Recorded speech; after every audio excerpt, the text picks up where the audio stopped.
하나의 정통 정치 팟캐스트 정봉재 전국구 시작하겠습니다.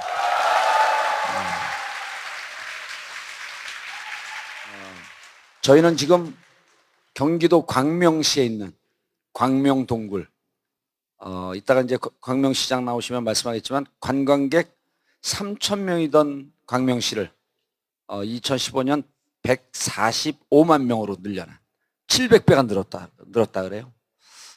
광명시에 광명을 준 광명동굴에 와 있습니다. 자, 오늘 함께 하실 분, 군 사법개혁의 단 하나의 인물 최강욱 변호사 소개합니다. 감사합니다. 안녕하세요. 아니, 그러지 마십시오. 자, 그리고 함께 하실 좋은 날의 아나운서 소개하겠습니다. 네, 안녕하세요. 반갑습니다. 네. 좋은 날에입니다. 자, 한겨레 사이버 사령부를 2013년 10월 세상에 얼굴을 드러내게 한 사이버 사령부 대선 댓글 개입 특종의 주인공 하영 기자 소개하겠습니다. 안녕하세요. 한겨레 하호영입니다.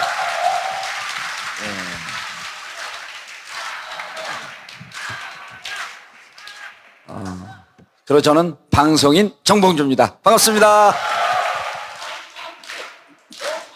그거 외치면요 정치인들이 배 아파하고 복권 안 시켜줘요. 지금 복권 시켜야 된다는 청와대 주장에 이거 싫어합니다.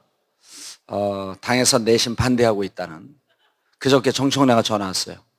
형의 복권을 다 반대한다. 그냥 복근이나 만들고 있어라.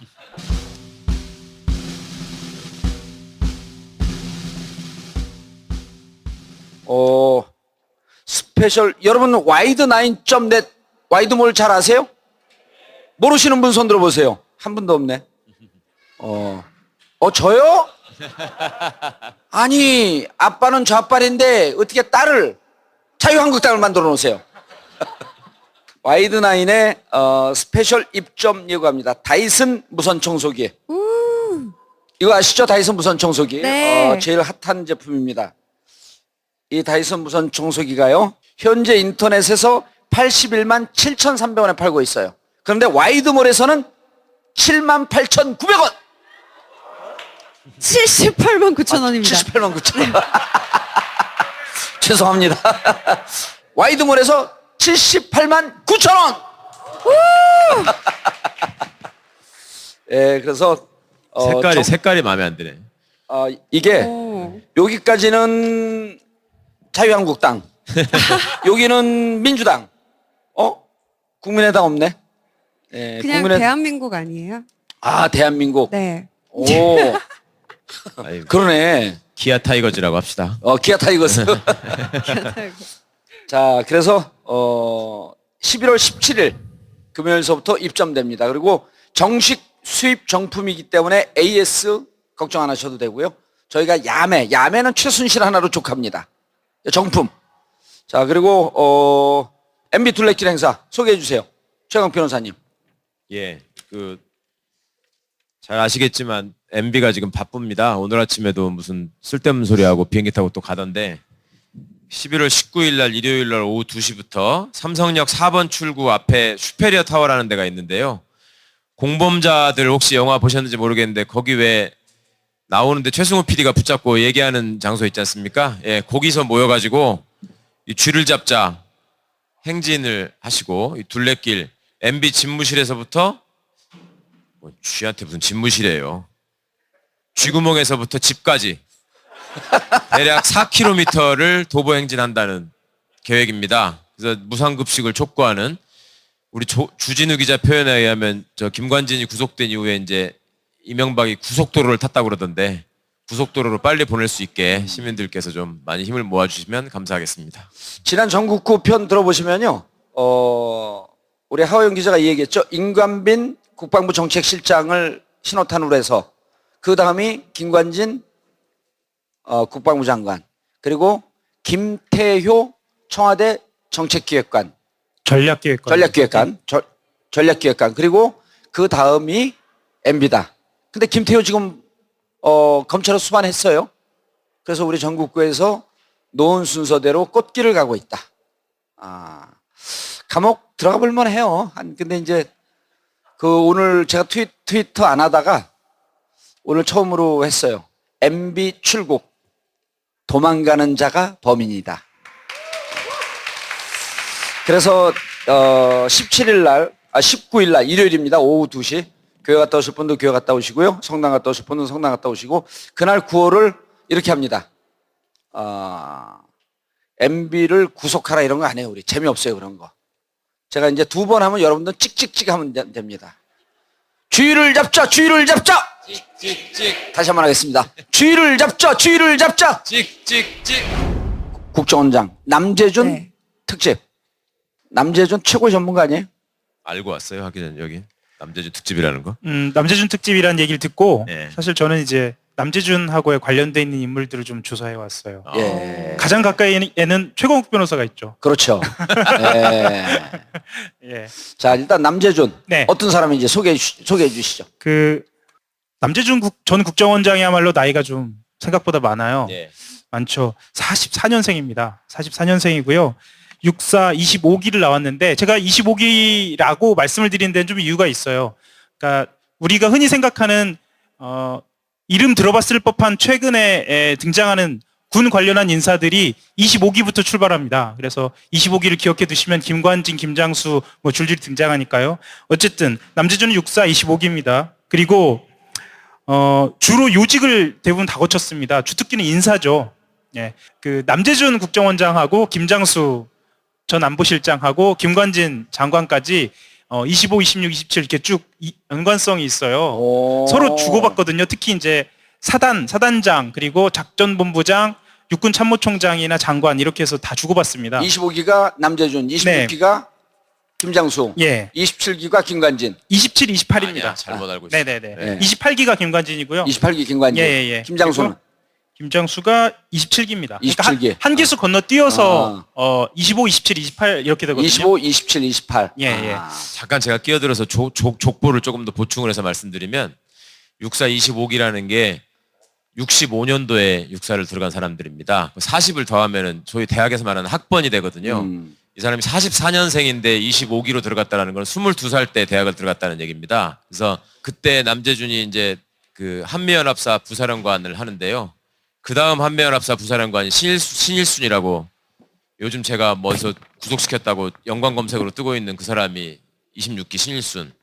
그 다음에 신일순에 이어서 한미연합사 부사령관을 한 사람이 27기 김장수. 김장수에 이어서 저 국방부 장관을 한 사람이 28기 김관진. 이렇게 되는데요. 김관진은 전주 사람이에요. 전주에 옛날에 소위 명문중학교라는 데가 전주 북중이라는 데가 있었는데 전주 북중을 나오고 서울로 올라와 서울고등학교를 다닙니다. 그러니까 계속 어디 가서 본인이 서울 출신이라고 얘기를 하고 어디 가서 있잖아요. 절대 전라북도 출신이라고 얘기를 안 하고 서울 출신이라고 얘기를 하다가 김대중 대통령 됐을 때부터 갑자기 전라도 인구가 늘어나기 시작하거든요. 그때 갑자기 전라도 사람이 돼가지고 이제 그 아는 사람은 아는데 하여튼 그 전라도 사람으로서 그 호남 출신은 뽑지 마라라는 지시를 했다는 것 때문에 지금 그 문제가 되고 있지 않습니까? 예. 그러니까 사람 사는 게 참 여러 가지 방법이 있구나 생각이 들었습니다. 자, 본론으로 본격적으로 들어가기 전에 지금 그 언론에서 보도한 게 70명 군무원을 뽑으면서 예. 호남 출신을 뽑지 말라라고 하는 기사가 나왔다고 하는데 보수진에서 뭐라 그러냐면 대통령이 그런 것까지 지시했겠냐. 그 기사가 나왔거든요. 예. 어떻습니까? 팩트입니까? 아니면은 일단 그 명시적으로 그러니까 호남 출신들을 뽑지 말라라는 지시가 내려진 것보다요. 예. 그러니까 그것과 관련된 지시를 한 것으로, 그러니까 지시를 한 것은 명확하게 알려져 있고 개개의 사실관계, 그러니까 디테일한 사실관계는 명확하게 알려져 있는 건 아닙니다. 예. 그리고 그 지시를 한 것은 분명하고요. 그 인사 검증을 3급 레벨에서 1급으로 올렸다. 예. 그래서 면접 점수가 중요시하게 반영됐다. 예. 그러니까 그것도 맞죠. 예. 그러니까 예. 지금 밝혀져야 하는 것은 사실은 김태효 전략기획관이 그래서 중요한데 예. 김태효 전략기획관이 이 대통령의 뜻을 받들어서, 그러니까 말하자면 본인이 예. 뜻을 받아서 국방부 정책 라인하고 회의를 하거든요. 예. 그때 당시 어떤 이야기가 좀 자세히 오갔는가, 그리고 어떤 지시가 있었는가가 좀 더 구체적으로 나와야죠. 자, 그 검찰 출신 최강 변호사님. 예. 김태효도 들어가면 술술 불까요? 김태호는 그 확신범이기 때문에요. 예. 이게 그 나라의 정책이었다라고 주장하고 나올 겁니다. 아마 이 음. 친구가 되게 젊은 나이에 청와대에 들어가가지고 맨 처음에 안보전략 비서관이었잖아요. 그래서 그때 외교안보 문제를 연구하고 이러는 분들은 김태호가 실세라고 굉장히 그때 유명했었고, 저희가 전에 전국구에도 한번 말씀드렸지만 그 북한 사람들 외국에서 만나가지고 베이징이에요. 회담하자고 돈 주었다가 거절당한 사람이 그 김태호거든요. 그러니까 그 김태호가 당시에 여러 분야에서 그 특사 비슷하게 밀사 비슷하게 활동도 하고 이런 안보나 뭐 심리전 관련 분야는 김태호가 총괄했을 거라고 보는 게 지금 맞을 것 같은데, 그 뒤에도 김태호가 교수로 복귀해가지고 이제 김태호라는 사람이 궁금해서 만나본 사람들의 얘기를 들었어요. 예. 근데 굉장한 확신에 차 있대요. 그러니까 이 나라는 좌익들의 준동을 막아야지 그나마 생존할 수 있다. 예. 그러니까 미국에 붙어야지 잘 지낼 수 있다. 이런 거에 대한 확신에 차 있기 때문에 아마도 그런 거를 그럼 우리가 방치하란 말이냐 이렇게 나올 가능성이 있다고 봅니다. 예. 그러니까 정치에 관심이 많은 사람들은 김태효라는 이름을 사실 들어봤을 법도 한데 사실 일반적으로 이렇게 잘 안 알려져 있죠. 잘 안 알려진 인물이거든요. 근데 주요한 사건을 말씀드리면 고개를 끄덕이실 수 있을 것 같아요. 그러니까 이거는 다 한 번씩 들어보셨을 것 같은데 이분이라 그러지 않았으면 좋겠어요. 이분이 아니고 이 건은 네. 발음이 좀 부정확했습니다. 그리고 이분이라고 하지만 이 사람. 예, 이 건은 연습해보세요. 이 사람. 이 사람 이놈. 예. 이 시끼. 그거까지 이십개. 하나요? 근데 이 건은 다 들어보셨을 것 같은데 한일 정보보호협정이라고요. 그러니까 한국하고 일본이 군사적으로 보호협정을 체결할 때 주도했던 인물이 바로 이 인물이고요. 아. 정보보호협정. 예. 그 옛날에 시끄러웠죠. 그 군사정보를 공유해가지고 일본이 이제 한국에 진출할 수 있는 빌미가 된다 이렇게 했던 예. 협정. 예. 그리고 NLL 관련돼서도 아하. 회담의 그 내용을 공개할 것인지 말 것인지를 두고 가장 긴밀하게 협의했던 사람이 이 사람이고요. 김태효. 그리고 사이버 사령부 댓글 그러니까 전략적으로 어떻게 대응할 것인가를 두고 가장 긴밀하게 논의했던 컨트롤 타워가 또한 그럼 김태효입니다. 2010년도에 사이버 사령부가 창설이 되잖아요. 예, 그럼 예. 김태효가 사령부 창설서부터 주도했다 이렇게 그렇게 볼 볼 수 수 있나요? 있겠죠. 예. 김태효는요. 그러니까 이제 알려지진 않았지만 이미 2000년대 중반부터 MB의 외교 전략 분야, 그러니까 외교 안보 분야는 과외교사, 자문, 그렇죠. 서울시 과외교사. 출신은 아니죠. 아니에요. 아니고. 누가 서울시 출신으로 잘못 알고 있던데 서울시 출신은 아니고. 네, 교수 출신인가요? 네, 교수 출신. 어허. 교수 출신이고 흔히 이제 우리나라에 이렇게 표현해도 맞는지 모르겠는데 집안 좋은 대표적인 사람 중에 한 사람이죠. 예, 그러니까 뭐 자기 처가 쪽으로도 한진 쪽으로 알려져 있고요. 자기 본가 쪽으로도 군 출신으로 좀 알려져 있어요. 그래서 어려서부터 이 외교안보 쪽에 굉장히 관심이 많았고 그리고 보수적인 생각을 아주 어려서부터 갖고 있었던 아하. 것으로. 그리고 이건 뭐 알려져 있는 것입니다만 그 낙가손해상이라고 예. 뭐 이런 상도 받고 그랬습니다. 낙가손해상? 예. 낙가손해 그러니까 말하자면 상을 받은 거 상. 일본. 예. 그러니까 그만큼 일본에도 굉장히 이 정통에 있으면서 또 뭐 친일이라고는 표현이 맞는지 모르겠는데 어쨌거나 아하. 친밀한 관계를 유지하는 것 그리고 그러니까 8월 15일 날 눈물 흘리는 인간이겠네 그럼. 일본의 패망. 계속 눈물 얘기는 해야 하나요? 예. 아무튼 네. 그 8월 15일 날 눈물을 흘리지는 모르겠으나 어쨌거나 한국과 일본의 관계가 매우 중요하다. 그래서 한미일의 관계, 동맹이 굳건해져야 한다는 거에 있어서는 아주 확신범입니다. 확신범. 예. 최강 변호사님. 네. 다시 본론으로 돌아가서 다 불지 않을까요? 이 징역을 안 갔다 왔잖아. 김태효가. 김태효는 한 번도 안 갔다 왔죠. 예. 네. 그 무서울 텐데. 안 갔다 왔지만 그 본인 생각에는 그때 자기의 지시가 은밀하게 전달됐을 거라고 생각하기 때문에 아마 결정적인 세부적인 부분은 부인하면서 전체적으로 이게 나라를 지키기 위해서 한 일인데 뭐 잘못이냐 이렇게 나올 예. 가능성이 있어서 어떤 진술이 확보되어 있느냐가 중요할 것 같습니다. 네. 근데 저는 궁금한 게 그 남재준 전 국정원장하고 김태효라는 분하고 예. 거기에서 이제 이명박 전 대통령까지 음. 어떤 고리로 지금 이어져서 가는 거예요? 이야. 아, 공부 많이 해왔네. 아니요, 공부를 안 해서 몰라서요. 아니, 정말 궁금한 거예요, 그게. 아니 그러니까 계속 얘기는 듣고 있는데, 그러니까 정확히 어떤 관계에 의해서 이제 이명박 전 대통령까지 남재준은 이어질 수 거기 있다는 연결된 게 건지. 아니고 김관진.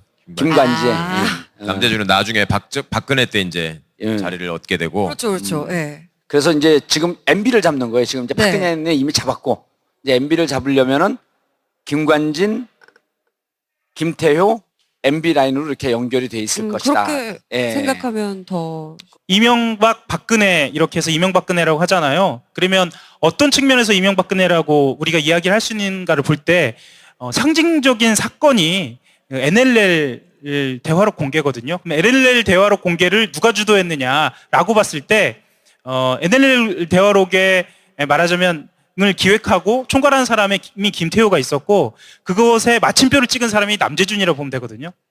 네, 그러니까 예. 그렇죠. NLL 대화록을 공개하겠다라고 해서 이명박 정부 시절에 청와대에서 외교안보 수석실에 넘어갈 때에 핵심적인 자리에 있었던 전략기획관으로 있었던 사람이 김태효고 네. 2009년 일입니다. 네, 그게. 그렇죠. 그렇게 해서 2012년 대선 당시에 김무성 대표가 또 그걸 줄줄 읽죠. 정문원, 그렇죠. 김무성, 예. 권영세 이 등등이 이제 공개하는 네. 그 자료를 제공하는 그 자료를 미리 만든 게 김태효였었다. 예. 그리고 그 이후에 이제 NLL 대화록을 한번 전문 공개를 하게 되는데요.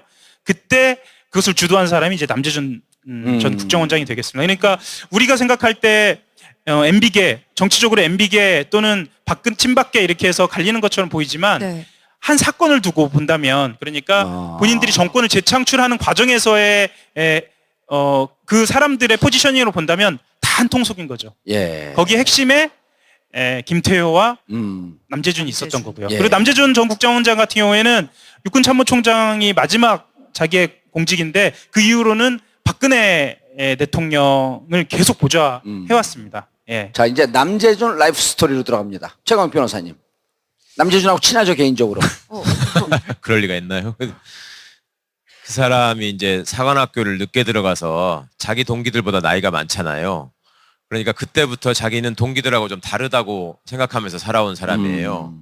그런데 이게 보통 대학 다닐 때 한 3수나 4수에서 대학 들어온 사람들이 있으면 그 사람들이 소수이고 그 일반 대학에서는 아무래도 좀 형대접을 받으면서 이제 좀 이렇게 울타리가 되는 경향이 있잖아요. 아니면 이상한 짓을 하면 완전히 왕따가 돼가지고 취급을 못 받고 같이 안 놀아주는 상대잖아요. 이 사람은 사관학교 때 얘기를 들어보면 그 나이가 많은데도 불구하고 굉장히 이렇게 그 FM으로 그러니까 나이가 많은 사람이 되게 보면은 약간 이렇게 개기지 않습니까? 뭐 이런 게 있으면은 좀 줄도 좀 덜 맞추고 이렇게 하려고 그러는데 이 사람은 그렇게 하는 모습을 보여가지고 좋아하는 사람은 그때부터 아 나이 든 사람이 저렇게 솔선수범해서 잘한다라고 해서 좋아하는 사람이 있었고 싫어하는 사람은 저거 진짜 이상한 사람이다 이렇게 이제 그때부터 이게 갈리기 시작하는데요. 이 사람이 군대 생활을 쭉 하면서도 그런 호불호가 극단적으로 갈리는 사람의 대표적인 사람입니다. 그러니까 자기 확신에 가득 차가지고 자기는 이게 옳은 길이라고 이렇게 쭉 가는데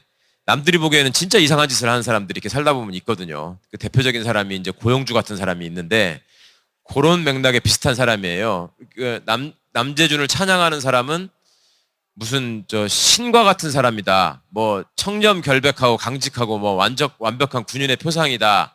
그다음에 예전에 이제 남재준이 늘 써먹는 얘기가 김호랑이라고 혹시 들어보셨습니까? 김호랑이라고 예전에 정승화 씨가 참모총장 할 때 그때 이제 쿠데타군에 잡혀갈 때 거기 부관을 하면서 저항하다가 총 맞아서 죽은 부관이 있었죠. 112 때. 예, 12 때. 예, 그 총장 공관에서 이제 그 맞서서 싸우다가 죽은 부관이 있어요. 79년 12월 12일 예, 한남동 그때 이제 총격전. 예, 그때 이제 그 김호랑이라는 사람이 25기인데 그 부인이 남편이 그렇게 이제 비명에 간 그것 때문에 실명을 했다 뭐 이래가지고 유명해지고 이런 스토리가 있는데 김호랑. 김오랑. 예, 5-5 그 김호랑하고 동기인 거죠 남재준이. 그런데 김호랑이 그때는 이제 반란군 취급을 받았을 거 아닙니까? 쿠데타군이 정권을 잡았을 때는. 근데 김호랑의 무덤에 가가지고 남재준이 늘 참배를 하고 뭐 거기서 울었다.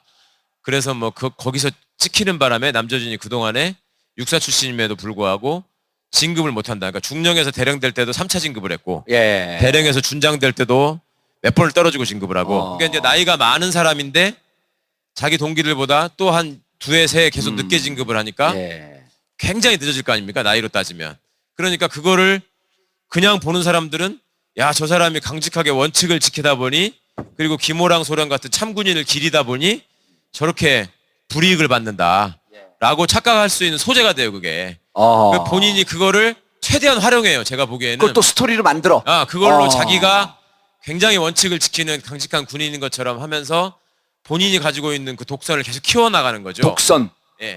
정말 그 독선이라고 하는 거는 그냥 단순히 내가 이게 옳다라고 해서 고집을 부리는 수준을 넘어서서 확증 편향이라는 거 들어보셨어요? 예. 내가 생각하기에 마음에 드는 것만 사실이고 그렇지 않은 거는 전부 조작된 음모라고 받아들이는. 그러니까 이제 고영주 같은 사람 얘기를 해보면은 지금 뭐 도처에 빨갱이가 출몰한다는 거 아닙니까? 그 얘기를 하잖아요, 자기가. 이 빨갱이가 그리고 광명동굴까지 출몰했다. 여기 엄청나게 지금 막 의자까지 빨간색이야. 의자까지 빨간색이야. 그래가지고 뭐 대통령이 공산주의자인 게 맞고 그게 아니라고 법원에서 판결이 될 망정 나는 갈릴레이다 이러고 다니잖아요. 이 사람도 그 수준인의 사람이에요. 그러니까 자기가 하는 건 항상 옳고 그 다음에 군인이 하는 일은 특히 육사가 하는 일은 무조건 다 나라를 위한 것이고 예. 그 과정에서 법이나 이런 게 걸림돌이 되면 안 된다. 이런 확신에 차 있는 사람이거든요. 최강욱 변호사가 가까이서 지켜봤잖아요. 예. 이게 무슨 언론이나 이런 거로 한 게 아니고 또 남재준을 2000년 초반에 잡으러 들어갔잖아요. 예, 예. 그럴 때도 그렇게 진급 비리 때문에 수사를 하는데 그때도 그렇게 확증 편향이 있던가요?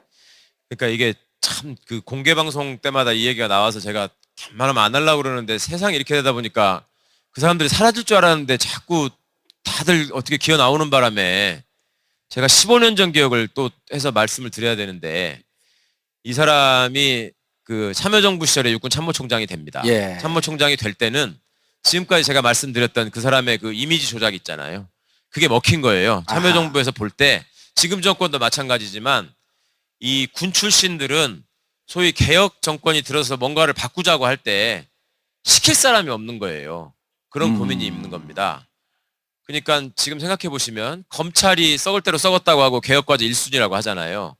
근데 검찰만 하더라도 그 내부 사정을 알고 있고 그거를 논리적으로 비판하고 현실적으로 그 사람들이 뭐라고 나오든 그 진위를 꿰뚫어 볼 수 있는 조직이나 일종의 세력이 있어요. 대표적으로 민병 같은 데에서 다 알지 않습니까? 무슨 짓을 하면 저것들이 왜 저러는 거다 이런 거를 이제 알잖아요.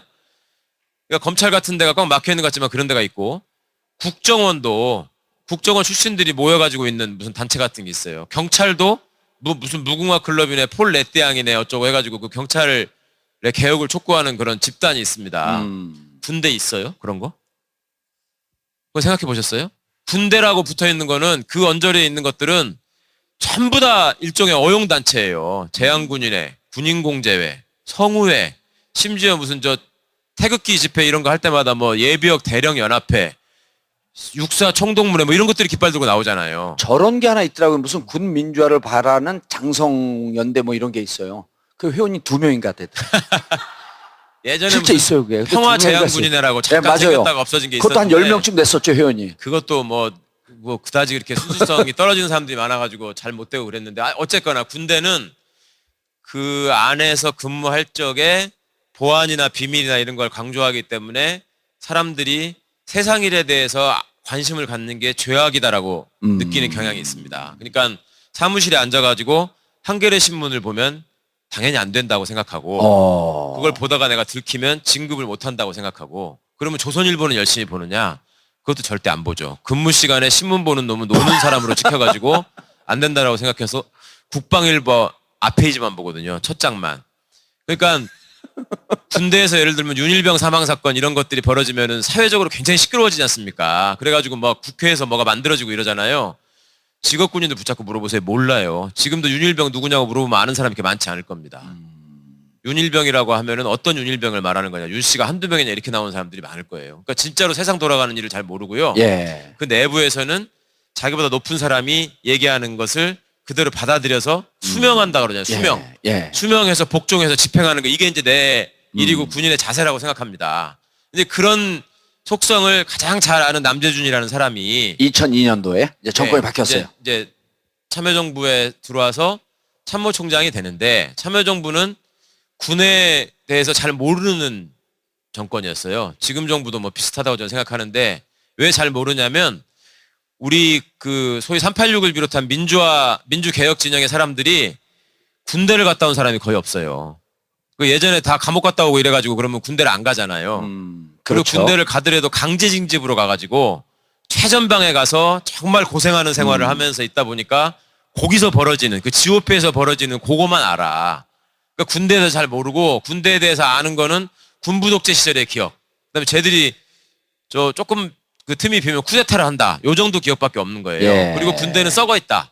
이 생각만 하니까 그때 당시에 외부에 청렴결백하고 강직한 군인인 것처럼 일부에 알려져 있던 남재준이라는 남재준이. 사람을 예. 참모총장을 시키면 뭔가 개혁의 그 추동이 될 수 있다라고 오판을 했죠. 근데 그 과정에서 정권 핵심에 있던 사람들이 다리를 놓는 사람이 당연히 있었고, 그래서 남재준이 입장에서는 그 줄을 잡고 총장이 된 거죠.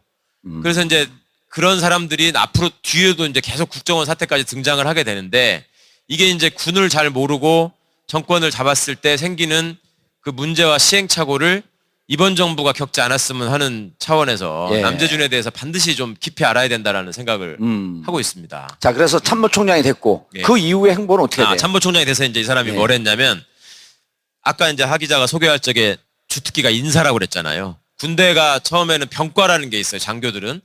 그래서 뭐 보병, 포병, 기갑, 항공 뭐 이런 것들이 있는데, 예를 들면 박찬주 같은 건 기갑 장교입니다. 탱크 부대 지휘관. 예. 그다음에 공병, 뭐 통신 이런 것들이 있죠. 그런데 이 사람은 보병이 대부분이 보병이에요. 한 80%가 예. 보병인데, 보병은 넓기 때문에 그 안에 인사, 정보, 작전, 군수 이런 분야가 있어요. 근데 이 사람은 인사 분야예요. 인사 분야는 군대에서는 지금 검찰 같으면 뭐 특수하고 공안이 잘 나간 애들 예. 서로 싸운다고 그러잖아요. 군대는 작전이 원래 제일 잘 나가고. 인사 있는- 작전 F1, F2, F3, 예. F4 그렇죠. 아, 역시 장교 출신 아니에요, 제가. 임관 못한 ROTC 출신. 저 소위 달기 전에 들어가서 별 달았어요. 감옥 가서.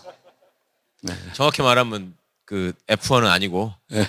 S1이지 스텝. S1, S1, S2 맞아. 잊어먹었어. 근데 예. 작전이 이제 주류를 형성하는데 예. 그거를 견제하면서 대항하는 대표적인 이제 예. 파트가 인사죠, 인사. 예.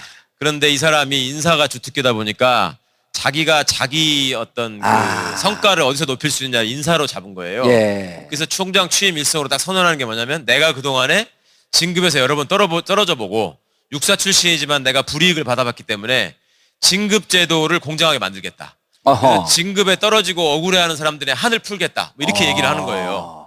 그러면 군대를 다녀오신 분들은 직업 군인들의 소망이나 열망을 들어보신 적이 있는지 모르겠는데, 군대를 직장으로 갖고 있는 사람들이 제일 소망하는 게 진급 아닙니까? 그리고 어느 출신을 막론하고 장교로 간 사람들은 별다는 게 목적이잖아요. 그렇죠. 그게 거의 뭐 지상 과제인데, 그러니까 그걸 하기 위해서는 무슨 짓이라도 한단 말이에요. 그런데 그 과정에서 되는 사람이 떨어지는 사람보다 훨씬 적다 보니까 많은 사람들이 말은 못하지만 군대 진급제도에서 인사제도에서 반감이 많죠. 불만이 지금도 많죠. 마찬가지고. 예. 예. 그러니까 이 사람이 그 부분을 짚은 거예요. 그러니까 어허. 어찌 보면 굉장히 정치적인 사람이죠. 그런데 그거조차도 그 추종자들은 굉장히 순수하고 개혁적이라고 받아들이도록 선전을 한 거예요. 그거를 또 정부는 좋게 당시 봤고. 참여정부는 그럴 좋게 것이라고 봤고. 좋게 보고, 어허. 참여정부의 핵심에 있던 놈들이 또 그렇다고 선전을 해주고 옆에서 예. 대통령 옆에서. 이름 공개해요 오늘? 예. 아직 안 해? 이름 공개해요? 그래서 지금 뭐 엊그제 제가 전국구에서 무슨 그 수사 방해했다고 뭐 이놈저놈 하면서 얘기를 하니까 바로 이름이 뜨던데? 그 민홍철이 하나만 가지고 지금 얘기를 하시는데, 그거는 그냥 저 밑에 있는 하수인에 불과하고, 제가 눈부라리면서 얘기하는 거는 그 민홍철 그런 사람 얘기한 게 아닙니다. 제가 예. 나름 일단 승은 민 씨는 아니에요. 제가 나름 상대하는 사람은 그래도 참모총장을 구속하겠다고 덤벼들다가 잘렸으면은 그 레벨 이상을 제가 얘기하는 거지, 무슨 그거 뭘 얘기를 하겠습니까? 자, 그건 아니고. 최강 변호사님, 그럼 여기서 이제 좀 쉬어가야 돼. 저 예, 너무 예. 많이 말을 했어. 김이박, 정최 5명 안에 들어가야 안 들어가요? 그 사람이 김이박, 정최. 들어가죠.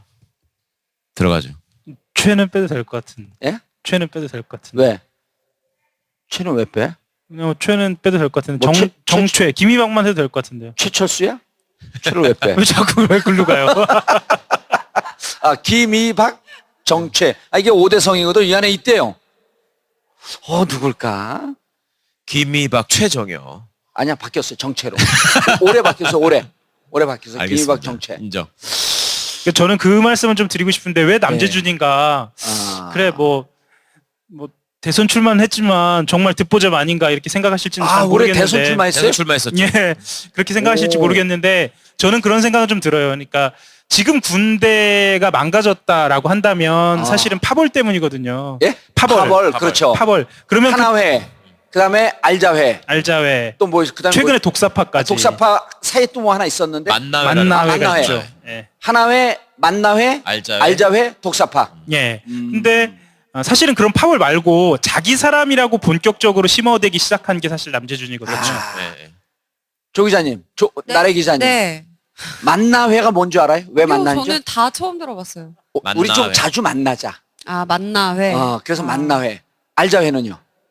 알아야 된다. 서로 알고 지내자. 네. 그래서 알자회. 독사파는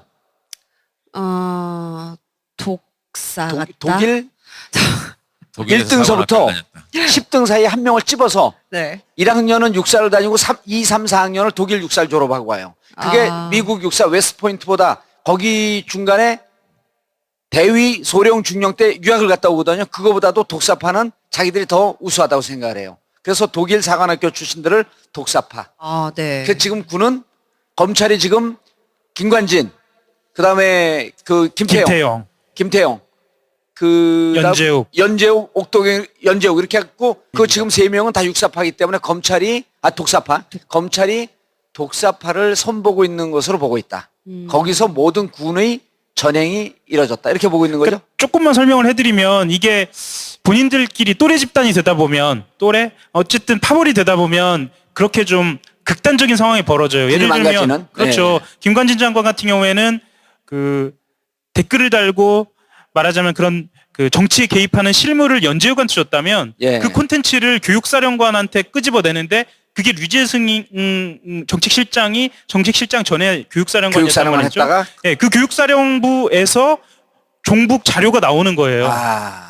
그러니까 말하자면 내용과 실물을 본인이 독일 육사를 나온 것을 기점으로 해서 각각의 지인들로 자기의 어떤 가까운 사람들로 그거를 믿고 이끈 거죠. 남재준 전 원장은 독사파는 아니고요. 독일 병정이라고 알려져 별명이? 있죠. 별명. 재밌는 일화가 하나 있는데 예. 절대로 고개를 이렇게 숙이고 걷지 않아요. 그 최 변호사 표현에 따르면 비아그라를 잘못 먹었다 그러는 건데. 비아그라를 물을 먹고 비아그라를 먹어야 되는데 비아그라를 먼저 먹어서 딱 걸렸다는 거 아니야, 목에. 심하게 많이 잘못 먹었죠. 네. 그래. 심하게 잘못 그런가요? 먹었죠. 네. 매일 장시간 녹음, 녹화, 생방송, 그리고 술자리. 운동할 시간이 부족해요. 그래서 요즘 하루 하나씩 챙겨 먹는 게 있습니다. 하루 약 400kcal의 기초대사량을 증가시켜줍니다. 하루 하나 칼로몬 잔티젠 다이어트. 지난 10년간 매달 20만 원씩 내셨다고요? 이번에 얼마 받으셨어요? 볼랑 100만 원이요. 왜 이렇게 실망스러운 겁니까? 제가 뭘 잘못한 겁니까? 보험 손해보지 마세요. 최고의 전문가들이 여러분들의 보험을 맞춤형 리모델링 해드립니다. 지금 바로 마이보험 체크하세요. 무료 상담 1800-7917 마이보험 체크. 제가 지어준 이름입니다. 이번에 검찰에 출석하면서 왜 쓸데없는 소리 하지 말라고 들어가다가 기자들한테 다시 잡혀가지고 다시 포토라인에 서가지고 한마디 하는 게 나왔지 않습니까? 남재준이요? 남재준. 어허. 보시지 않았어요? 나이가 그 사람이 44년생이니까 지금 74살 아닙니까? 74세 여기 어르신 계시지만 74세 되는 어르신이 어디 동네에서 이렇게 딱 서가지고 국정원은 나라를 지키는 최후의 보루고 뭐가 단련된 최종의 전사입니다. 이렇게 말하는 사람 보셨어요? 국정원 직원들은 우리나라 자유민주주의를 수호하는 마지막 무르이자 최고의 전사들입니다. 그게 창피한 줄을 몰라 그 사람은. 그게 자기 멋이라고 생각해요. 그래서 국정원장 되기 전에 치매설이 한때 나왔었거든요. 아니 찾아보면 있습니다. 남재준 치매설이. 남재준 치매설. 예. 뭘 답변 안 한다고 그러고 막 이런 적이 있었는데 그래서 가지고 뭐 가슴이 찢어지는 아픔을 느낍니다. 뭐 이렇게 얘기하는데 그거를 한국 사회에서 어느 정도 나이 들고 경력을 쌓고 어느 자리에 간 사람이 그런 식의 태도를 보이는 사람이 통상 또라이라고 부르죠. 그런 사람들을. 근데 그런 사람들이 있거든요. 있는데 그래서 제가 확신범, 자기 확신에 차 있는 사람이라고 얘기를 하는 겁니다. 그러니까 자기는 그게 내가 군인으로서 어떤 그 외양을 평생 잃지 않는다라고 생각하는 것인데 예. 이게 언행이 일치해야지 믿어주죠. 그러니까 자기 그 사관학교 후배들도 이 사람을 소위 이중인격자라 그래가지고 굉장히 싫어하는 사람들이 많습니다. 본인은 절대 인정을 안 하는데 그래서 사실은 최광욱 변호사가 그 군에 있을 때 그 수사가 남재준 원장까지 반드시 갔어야 하는 이유가, 그리고 당시에 남재준 전 원장, 당시에 이제 참모총장이 우리 표현을 입고 구속이 됐었더라면 지금의 최소한의 지금의 군의 상황하고는 조금 다른 상황이 펼쳐질 수도 있지 않았을까. 그렇죠. 네, 그런 생각이 좀 드는 예. 거예요. 그래서 사실 그때 그 시절이 중요한 내 편, 거죠. 우리 편 나눠놓고 군을 파벌로 만들고, 그리고 군을 파벌 중심으로 해서 지금처럼 망가진 군에 가장 중요한 책임을 지고 있다. 그게 얼마나 지독하게 자기 사람을 챙기냐면요. 예. 그로부터, 그러니까 그 최광욱 변호사님이 수사를 했던 그 2002년. 시절로 한 거의 10년 뒤에 자기 사람을 진급을 시켜요.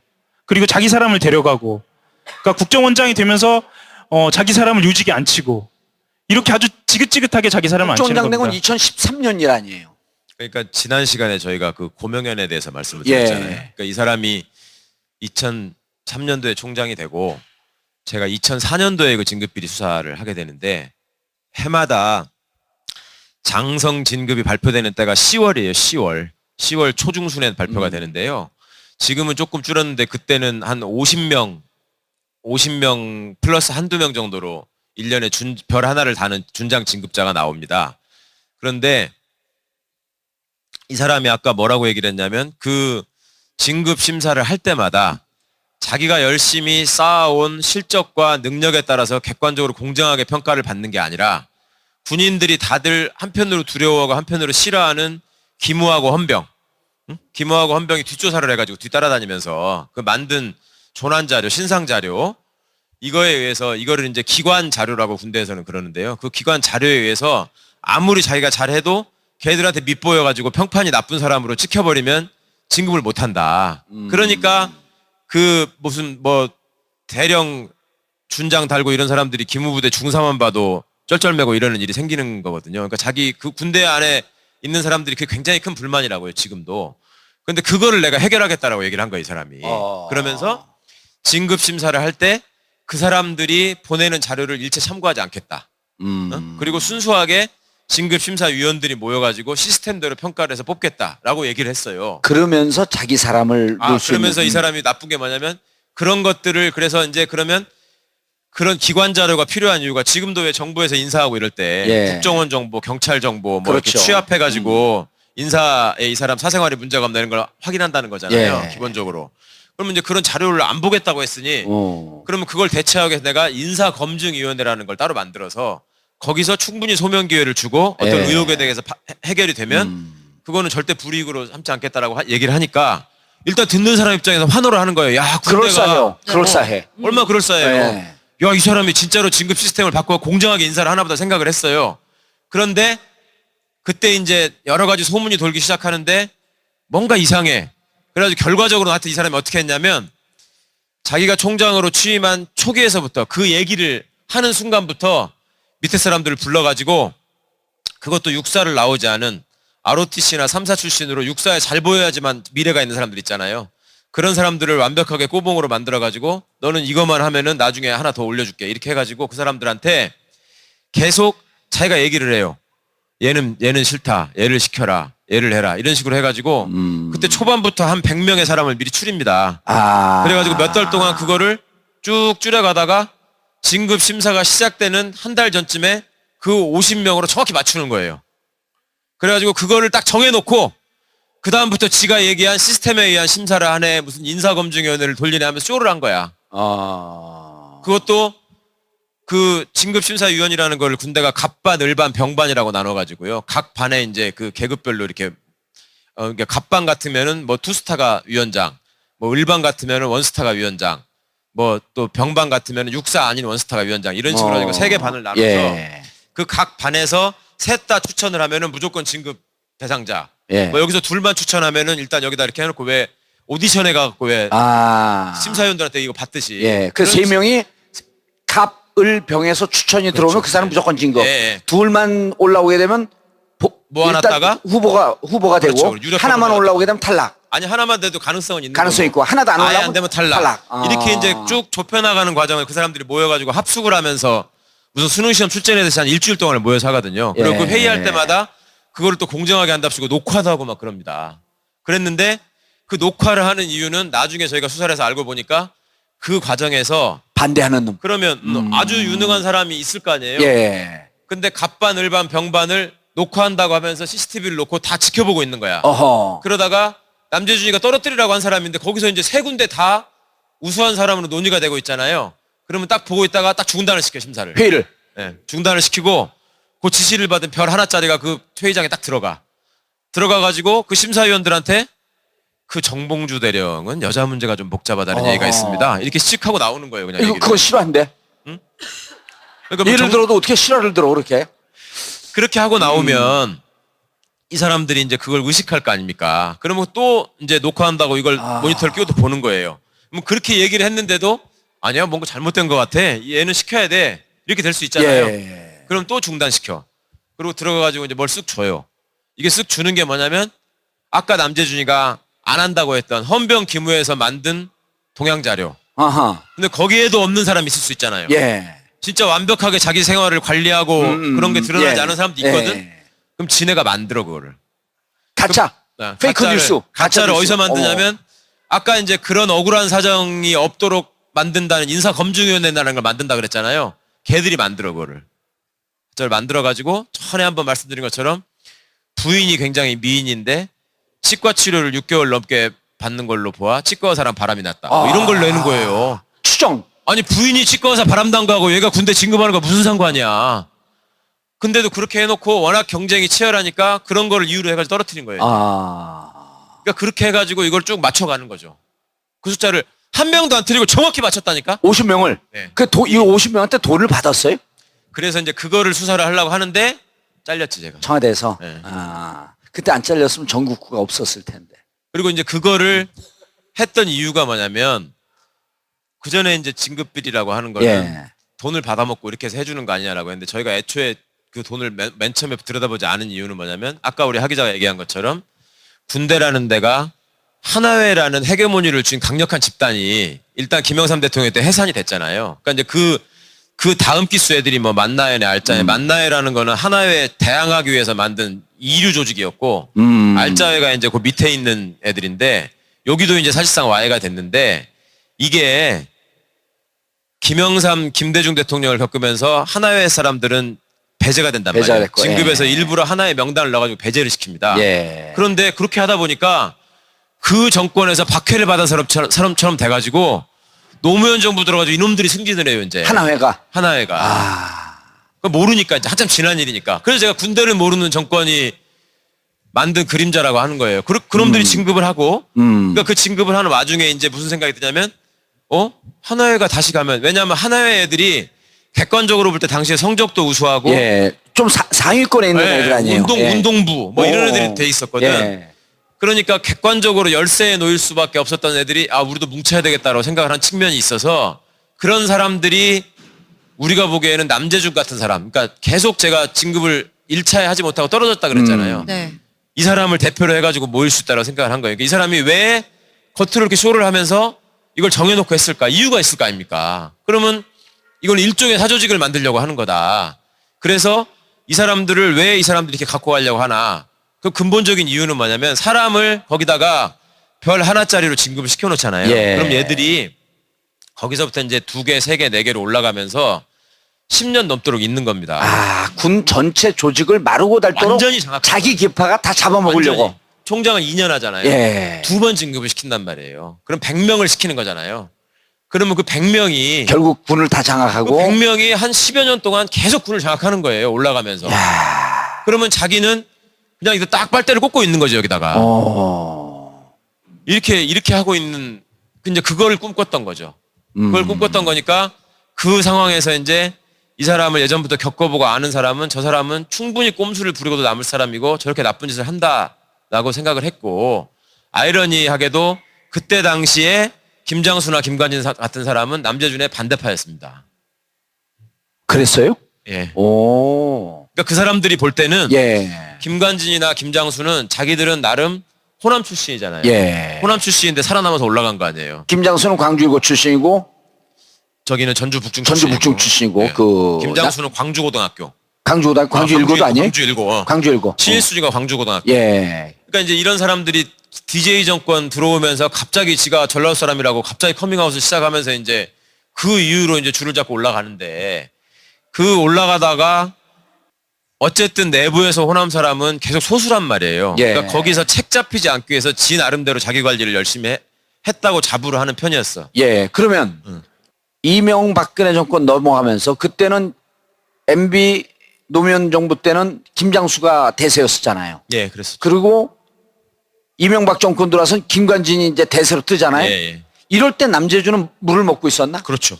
아, 자기 파들이 이렇게 많은데도. 그렇죠. 그러니까 오. 남재준을 좋아하는 사람들은 그 비슷한 거기 환자 그룹이 좋아하는 거고. 반작으로 어. 확증 편향. 육사를 나와도 나름 멀쩡하다고 생각하는 애들은 싫어했다니까. 아, 그러니까 김관진 파는 독사파는 어쨌든 육사에서 좀 상위권 애들이니까 네네. 걔들이 이명박 잡고 있을 때 찌그러져 있다가 근데 어떻게 박근혜 들어오면서 또다시 등장을 했지? 아니 그게 어떻게 되냐면 예. 그러니까 박근혜 때는 박정희 때 뭔가 연결된 사람들이 다시 등장을 하잖아요. 그렇죠. 김기춘. 이명박 때는 참여정부 때 저기가 아니었던 사람 중심으로 시키는 거예요. 참여정부 부역자들 다 빼고 네, 그때 자기들이 부역자 왔을 때. 리스트가 이명박 정부부터 좁니다. 그렇죠. 처음에. 네. 네. 부역자 리스트를 돌리고 난 다음에 이제 이렇게 배제를 하는데 여하튼 그 상황에서 자기들 나름대로는 능력과 실력으로 승부했다라고 주장하는 사람들이 이 일군의 무리가 있는데 그 사람들은 남재준을 별로 안 좋아한 거예요. 근데 이 사람들은 이명박 정부에 들어와서도 그다지 큰 덕을 못 보고 있다고 생각을 하다가 박근혜가 될 적에 한번 지금 다 잊어버리셨는데 그때 박근혜 정권이 출범하면서 맨 처음에 시킨 김병관이라는 국방부 장관 후보자가 있었습니다. 예, 있었어요. 이 사람이 그때 신문에 나왔을 때 그 핸드폰 고리에다가 앞에는 박정희 사진, 뒤에는 유경수 사진 붙어 있는 그 열쇠고리를 핸드폰 고리를 들고 다니면서 전화한다고 예. 나왔던 사람이에요. 그 사람이 올라갔다 안 돼서 김관진이 김관진이 계속된 계속 거지. 이어서 예, 하죠. 예. 맞아요. 예. 음. 근데 그때 나중에 이제 제가 들은 에피소드인데 박근혜가 대선 때 선거운동을 하잖아요. 그때 무슨 포럼, 서초 포럼, 무슨 뭐 안국동 포럼 이런 식으로 만들어갖고 예. 직능별로 선거운동을 하는 외곽 조직들이 있지 않습니까? 그랬었죠. 예를 들면 이명박 때는 김인종이 그 서초 포럼을 만들어가지고 그 선거운동을 해준 대가로 경호실장이 된 거고 예. 여기 이제 박근혜 때는 김장수가 중심이 돼가지고 선거운동을 했답니다. 이런 포럼을 짜가지고 선거운동을 하는데 나중에 제가 김장수 쪽 사람들이 남재준이 국정원장 후보자가 됐다고 할 때 너무너무 싫어하는 거예요. 그러면서 막 저를 만나자 그래. 그래가지고 막 남재준 욕을 해. 그래서 왜 그러냐고. 너네 같은 편 아니냐. 그랬더니 아니다. 2013년이래요. 네. 왜 그러냐. 그랬더니 그때 한이 맺혔어. 이 사람들이 자기 돈 모아가지고 지네들 돈 써가지고 그 포럼을 만들어서 호텔 같은 데다가 이렇게 모여가지고 후보 초청 토론회 뭐 이런 걸 하지 않습니까? 선거운동 하는데 거기에 이제 박근혜가 오기로 된 거예요. 근데 김장수가 말하자면 그 무리의 좌장이야. 그걸 주도했고. 근데 그걸 다 짜놨더니 갑자기 남재준이 나타나가지고 거기 있다 와가지고 지가 제일 선배잖아요. 그 중에서. 예. 그러니까 그래 뭐 잘 있었어 이렇게 하더니 얘가 앞에 서가지고 박근혜를 안내하고 다닌 거야. 그러니까 밥상을 다 차려놨는데 숟가락을 얹고 먹어버린 거지. 와. 남재준이 먼저 와가지고 얼마나 꼴보기 싫었겠어요. 아니 비열한 데다가 꼼수도 잘 쓰고. 대단한데요? 예. 대단하지 않아? 되게 대단하다. 그때 2013년이니까 44년생이니까 나이가 70이에요. 2012년. 이제 지금은. 선거 때는 2012년. 예수나옵, 예. 예수나옵 이런 때 또 가가지고 저희는 선거에 이기는 강력한 천사입니다 이렇게 하고 다니면서 소개했는지는 모르겠는데 그러고 다니니까 최 변호사님 재밌었어. 한 번만 더 해줘. 진짜 재밌었어. 그걸 돈 써서 준비한 사람들이 지네끼리 뭐야 아니 저런 개새끼가 있나 한 거예요. 그런데 김장수하고 남재준은 또 악연이 있어. 이게 희한한 게 김장수하고 남재준이 육사 2기수 차인데 군인들이 지휘관을 한번 가면 1년 6개월 내지 2년을 하거든요. 그렇죠. 육사 25기 남재준 27기 김장수. 네. 그러니까 남재준이 연대장을 하고 떠났는데 그 다음 연대장이 김장수였고 남재준이 사단장을 하고 떠났는데 그 다음 사단장이 또 김장수였고 남재준이 참모총장을 한 후임 참모총장이 김장수입니다. 또. 예. 그래서 그 자리를 계속 이어받은 거예요. 그러니까 그냥 볼 때는 친한 것처럼 보이는데 그렇죠. 예. 그 전까지는 친하게 지냈어요. 이 사람들. 예.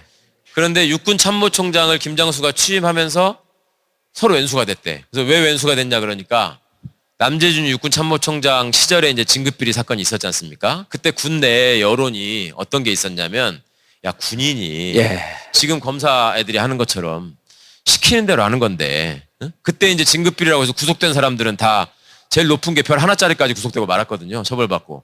그러니까 어떻게 그럴 수가 있냐. 응? 군대라는 데가 참모총장이 진급시키고 그 사람한테 다 목매달고 매달린다는 거 다 아는데 남재준은 끝까지 자기는 모르는 일이라고 그랬거든요.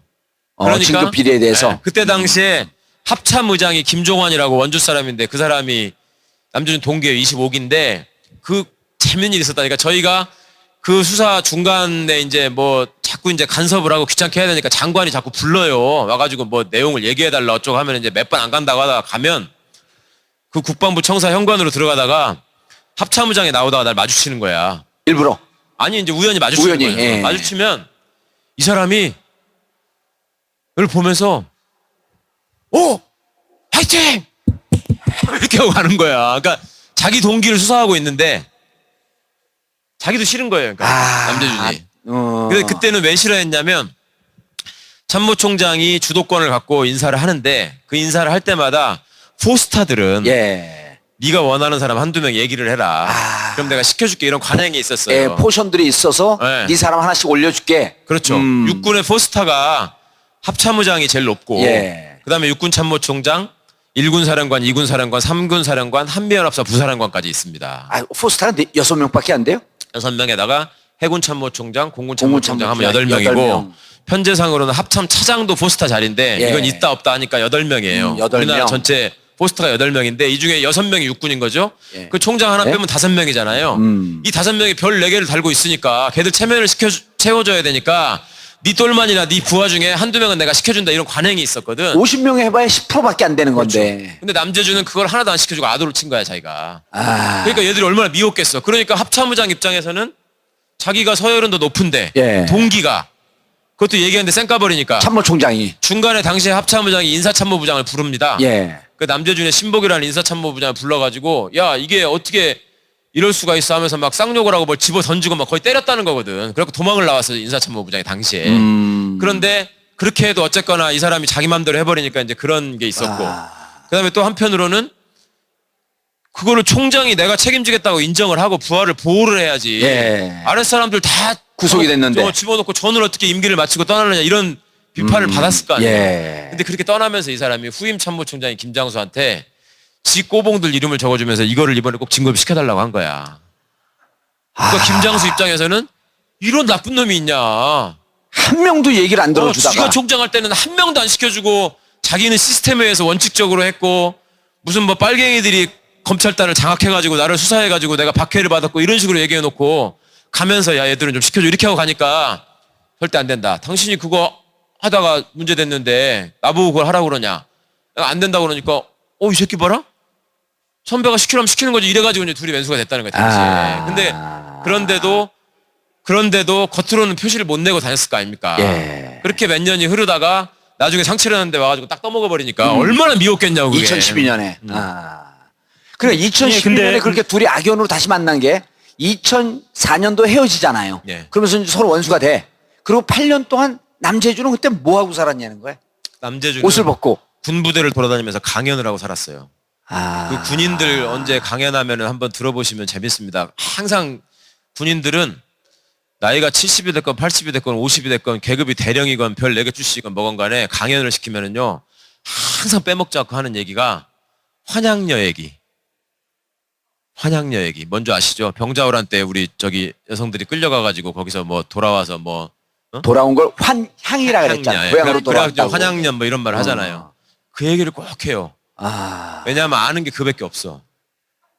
슬프다. 아니 말씀드렸잖아요. 책도 안 봐. 신문도 안 봐. 네? 텔레비도 안 봐요. 심지어. 텔레비전도 동물의 왕국 같은 거나 봐. 그러니까 제가 군인을 비하하는 게 아니라 그만큼 이 사람들이 갇힌 환경에서 정말 불쌍하게 삽니다. 그러다 보니 그냥 나라를 지키는데 중요한 거는 우리 여성들이 그런 굴욕을 당하지 않게 해야 된다. 뭐 이런 식 얘기가 자기들 입장에서는 너무나 감명하게 와닿는 얘기인 거예요. 그러니까 맨날 환양녀 얘기만 해. 그리고 뭐 6.25 때 뭐 우리가 얼마나 힘들게 살았고. 예, 낙동강 전투. 서울 수복. 그리고 막 인천 수많은 사람들이 상륙작전. 죽었고. 맨날 그 얘기. 예. 장진호 전투는 안 하죠. 그래. 거기까지 알기는 좀 용량이 딸리는 것 그런 같더라고. 얘기는 절대 안 하고 예. 우리가 저기 또 3군단 이런 데서 막 군단 전체가 괴멸돼 버린 적도 있었거든요. 예. 그런 얘기 절대 안 해. 절대 이긴 안 하고. 얘기만. 예, 이긴 얘기만. 이긴 얘기도 이상한 얘기만 하고 주로 이제 월남전 얘기하고 예. 월남 가가지고 테레비 밀수해가지고 부자 된 얘기 그런 얘기 많이 합니다. 그런데 그런 식의 얘기를 할 때마다 객관적으로 납득이 가는 얘기. 그래서 예. 총장이 되고 나름 자기 그 추종자들이 있는 바에는 근데 나와서 얼마 후에 신동아하고 인터뷰를 했어요. 예. 참모총장 시절에 하도 시끄러운 일들이 많이 있었으니까 무슨 정중부 발언이라는 것도 있고 그렇거든. 예. 그러니까 참여정부가 국방개혁을 하겠다고 하니까 오늘의 소사 이런 거 보면은 오늘 역사적으로 무슨 일이 있었다 이런 게 신문에 나오잖아요. 조금씩. 예. 그 정중부가 반란 일으킨 날 예.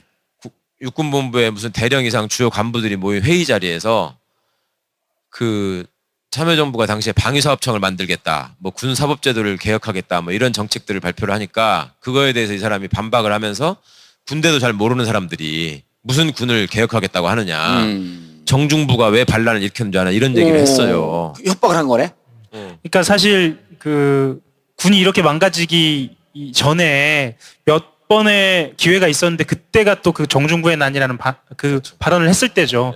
그래서 저는 이제 남재준이 그걸 왜 기억하고 있어요, 그거를? 정중부의 난을 발언한 거를? 이게 구체적으로 이 정중부의 난이라는 발언이 있었을 때 어떤 발언이 있었고 그리고 그 상황이 어땠던 것이라는 것을 좀 구체적으로 파고들고 구체적으로 좀 보도가 있었으면 좋았을 텐데 이게 그만큼의 반향은 없었죠. 끊어졌고요. 네. 예. 보도를 온갖 수단을 통해서 다 차단을 했고, 그렇죠.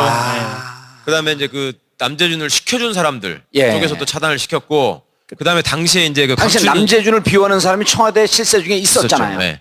그리고 그 감추는 자가 범인이라고 하지 않습니까? 그 당시에 재밌는 일이 뭐냐면 예를 들어서 8월 20일쯤이 그날이었다고 해보세요. 그러면 적자 생존이라는 말 들어보셨죠? 박근혜 때 이렇게 고개 쳐박고 전부 다 적고 있는 거. 예. 군인들이 그거 하는 거거든. 아. 전부 다 높은 사람이 얘기하면 받아 적기만 해요. 근데 그 적었으니까 참모총장이 모아놓고 그걸 얘기를 하고 다 적었으니까 예. 얼마나 많은 사람이 그걸 적었겠습니까? 예. 다 적었겠죠? 그거를 그 문제가 당시에 내일신문에 특종으로 한 군데 보도가 됐는데 그게 보도가 되고 나서 육군본부에서 지시가 내려가는데 그때 참석한 군인들은 전부 다 그 날짜에 적은 수첩을 찢어라.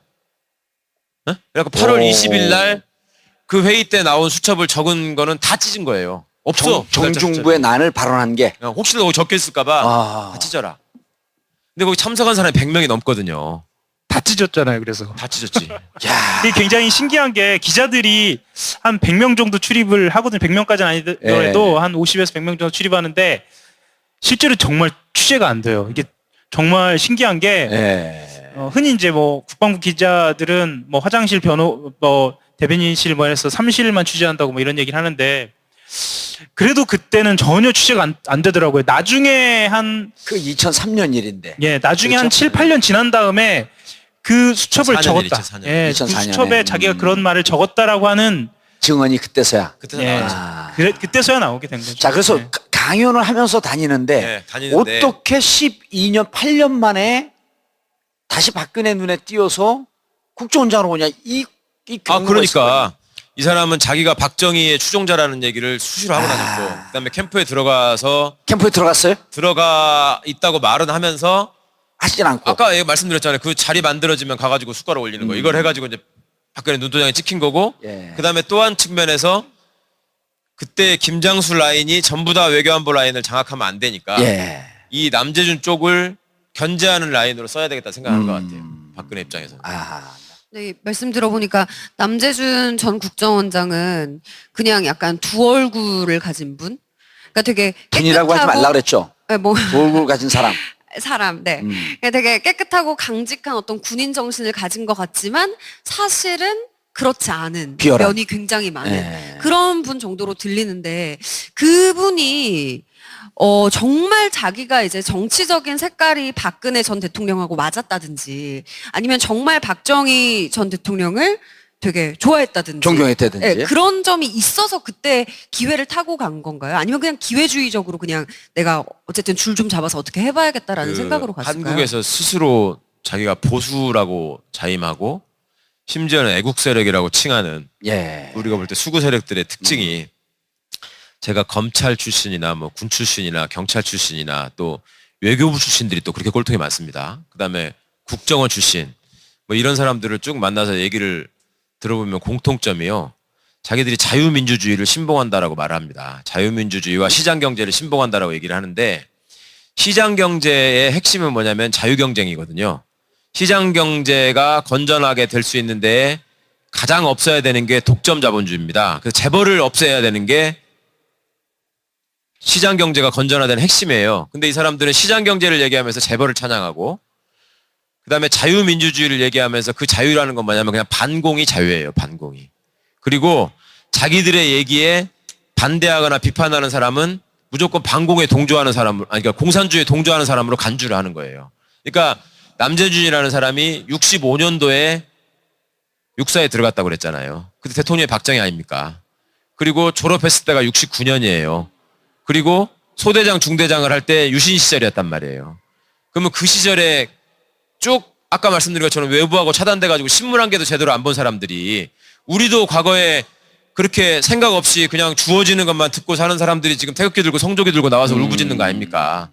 그런 사람들이 군대에 때로 모여 있는 거예요, 지금. 그러니까 그 사고방식을 벗어나지를 못하고 그러니까 거기 나와가지고도 댓글 단 게 무슨 잘못이고 국정원 특수활동비를 그렇게 뇌물성으로 상납한 게 잘못이고 이런 생각을 하는 게 아니라 두 가지만 이제 마지막으로 질문. 그때 NLL 대화로 공개한 거 이제 그 어느 범죄에 해당하는 거예요? 그건 이제 저기 국정원법 위반이기도 국정법 하고 위반. 예, 저 정치 관여한 대통령 건가요? 기록물 관리법 위반이 될 수도 있고 그걸 대통령 비밀 기록물을 누설죄가 될 수도 있고 레벨을 다운 시켜갖고 그렇죠. 예. 이 그 보안 수준을 다운 시켜갖고 공개해버린 거 아니에요? 대통령 기록물법 위반. 예. 그 다음에 국정원의 국정원법 정치 관여 금지. 94조. 예. 국정원법 94조 정치 관여 금지. 그다음에 비밀엄수 의무도 위반한 거고 비밀엄수 국정원법에 위반. 나오는. 일단 국정원법 위반이면 5년 이하의 징역이에요. 국정원법 위반이. 국정원의 정치 관여 금지 예. 94조 5년 이하의 징역인데 이 정도쯤 되면은 최고형이 나올 수가 있죠. 그렇죠. 세죠.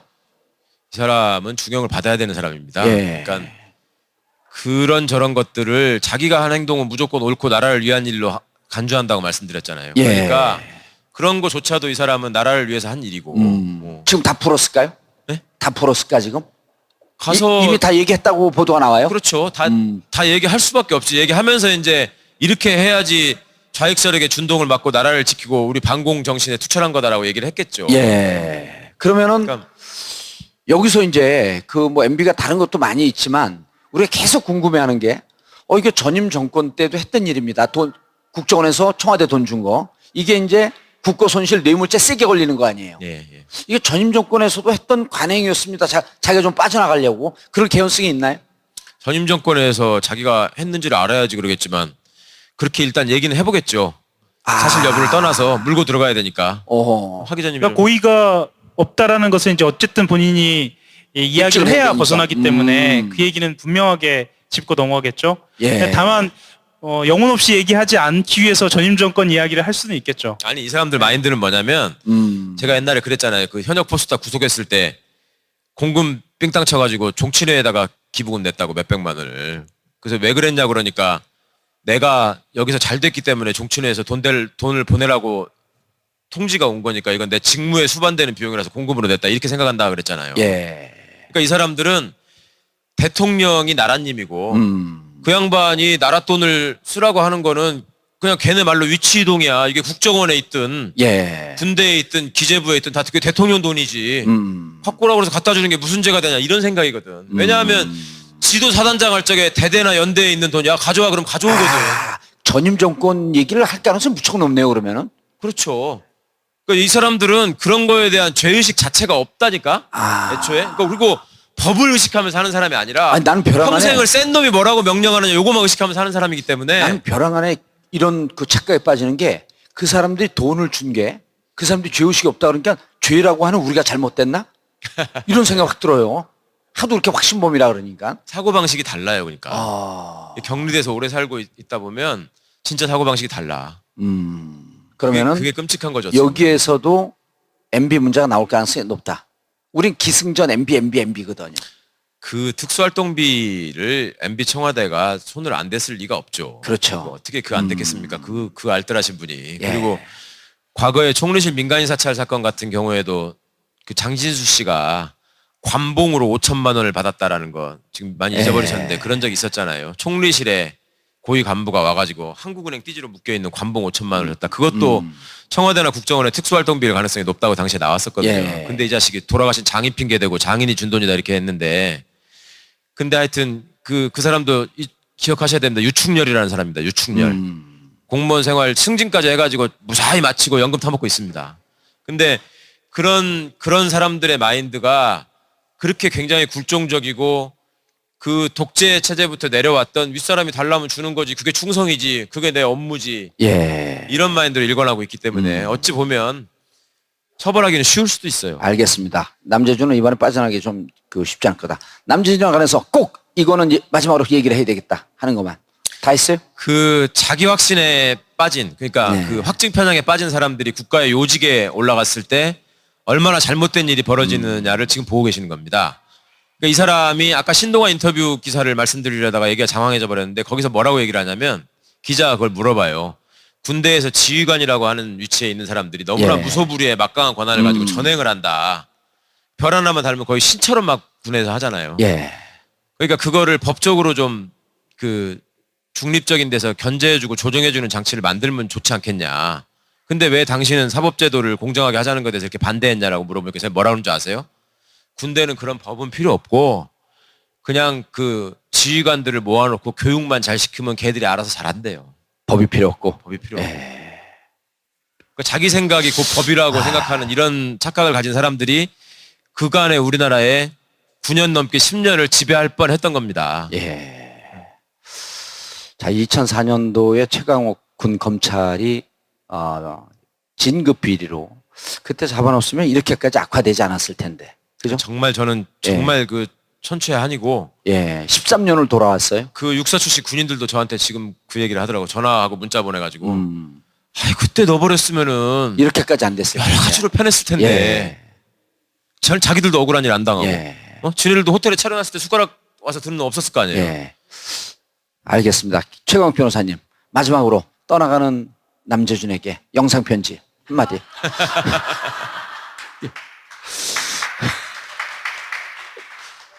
남자준 씨, 당신의 시대는 다 갔습니다. 이제 감옥에서 박정희의 유지를 받드는 최후의 전사가 돼서 생명을 다하시기 바랍니다.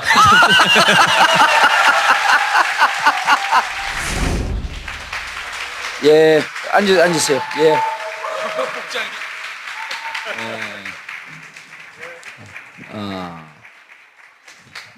자, 광명시장 양기대 시장님 소개하겠습니다. 반갑습니다. 환영합니다. 저희가 광명 동굴 와봤더니 정말 좋아요. 오늘 처음 와보신 분들 손 들어보세요. 입장료 안 내고 들어오셨죠? 예, 제가 다 냈어요. 예. 자, 시장님. 난 양기대 그래갖고 무슨 대학교인 줄 알았어요. 저는 그 성함이 참 좋고 섹시하다고 생각했어요.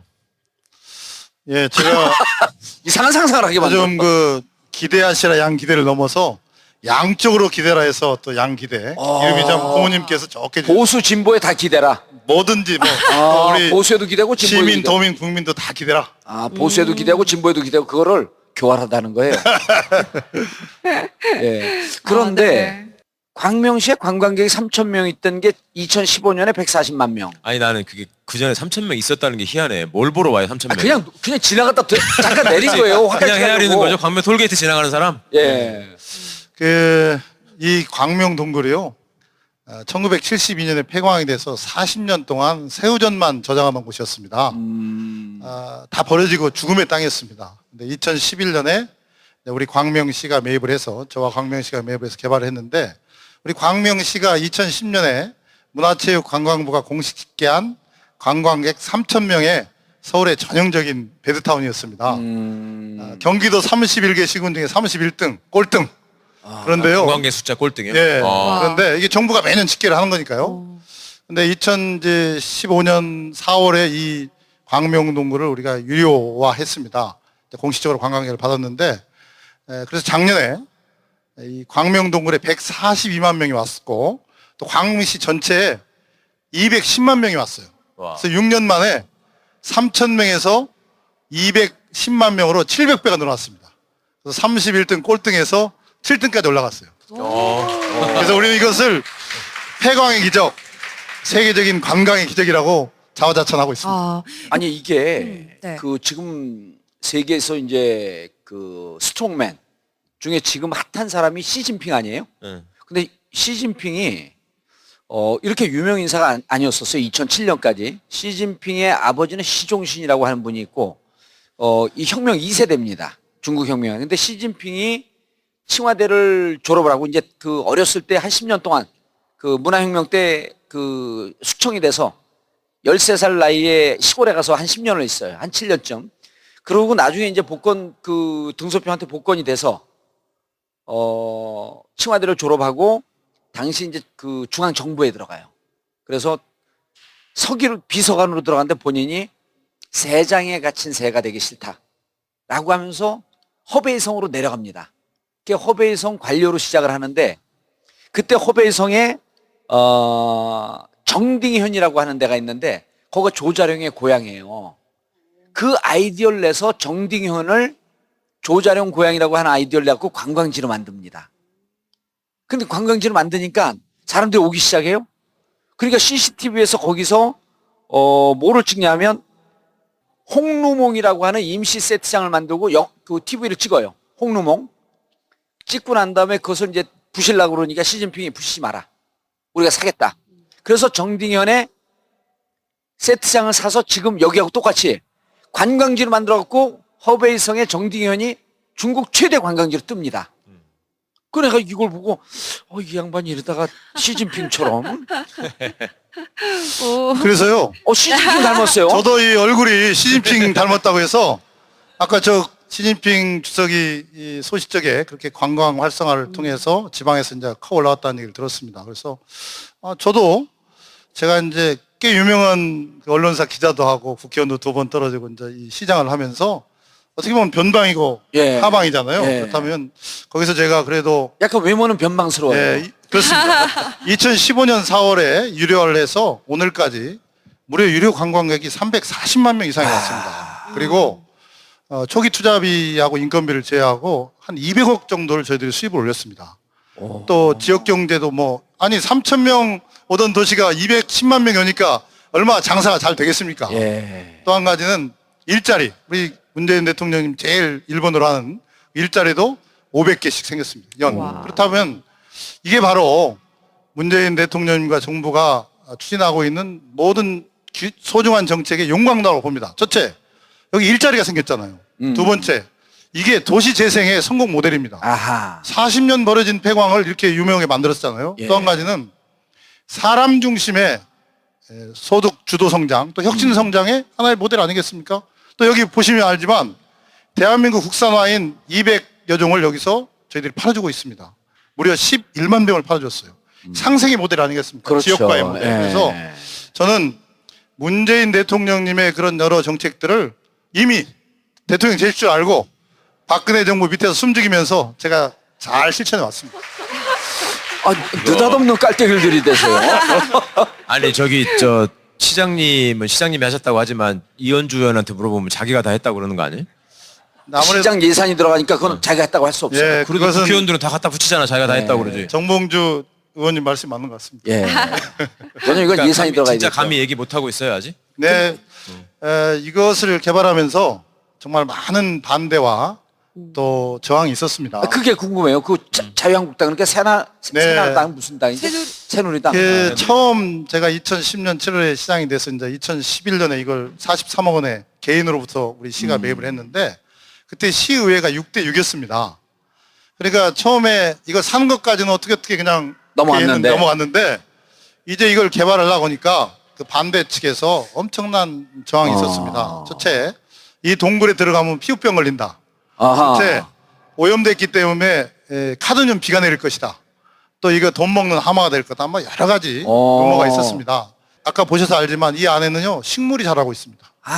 물고기들이 살고 있습니다. 이 안에서. 진짜요? 정말입니다. 그리고 이 안에서 나오는 물을 먹고 있습니다. 오호. 저희들은 생수 작업도 지금 생수 사업도 하기 위해서 여러 가지 와. 준비를 하고 있는데 아까 그 안반수 먹을 수 있는 예, 거예요. 예, 아. 지금 지하에서 오. 먹고 있습니다. 우리 관광객들이 먹고 있습니다. 아, 이미 체크했어요? 예, 다 수질 확인했어요? 그래서 얼마 전에 환경부 장관, 지난 정부의 환경부 장관이 와서 거기 붙여놓은 검사표를 보고 그냥 마시더라고. 네. 검사를 해보니까요, 제주 삼다수보다 훨씬 좋다는 결과가 근데 나와 물 있어요. 양이 많이 나와요? 이제 그게 양이 없을 이게 거 아니에요? 생수 사업을 하려면 하루에 100톤 이상이 나와야 하는데요. 한 50톤 정도가 나와서 저희들이 지금 주저하고 아니, 시장이 양신데 왜 양이 안 나올까? 생수 장사는 망해야지 도지사가 되더라고 나중에. 아, 그런가요? 그래서 이제 망해야지 대통령이 되더라고요. 그래서 그때 그런 많은 저항이 있었는데 예. 이제 원래 또 좋은 일을 하고 의미 있는 일을 하다 보면 뭐 그런 저항이 있지 않겠습니까? 그러나 참 공무원들하고 저 서로 격려하면서 또 시민들의 성원으로 여기까지 왔습니다. 공무원들도 되게 싫어했겠네요. 그러네. 남들 안 하는 거를 왜 공무원들이 저를 저승사자 같이 네, 생각했습니다. 굉장히 저도. 싫어했을 것 같아요. 예, 왜냐하면 분명히 양기대 시장 저 친구가 이거 하다가 1년 하다 말 텐데 그리고 혹시 괜히 우리 뒷돈 먹을까 봐. 끼어들었다가 나중에 징계, 그렇지. 감사 또 수사받으면 안 될 텐데 해서 처음에는 거의 협조를 안 했습니다. 근데 이제 진정성 또 제가 옛날에 소주 폭탄주를 좀 했거든요. 그래서 공무원 1000여 명하고 1년 내내 한 3,000잔 먹으면서 소통을 하기 시작했어요. 외모는 막걸리인데. 아, 왜 그러세요? 아니, 막걸리 먹다 보니까 배가 불러서 소주도 좀 바꿨습니다. 지금 그 네. 청와대 국민소통수석이라고 한 번씩 나오는 그 촌스럽게 생긴 양반 있잖아요. 거의 동아일보에 같이 근무하셨던 윤영찬 수석. 윤영찬 수석. 선후배가 아. 아니고 그 동아일보에서 이제 노조 배우 조정이나 하고 맨날 사측에 반대하고 그러다가 잘린 분이에요.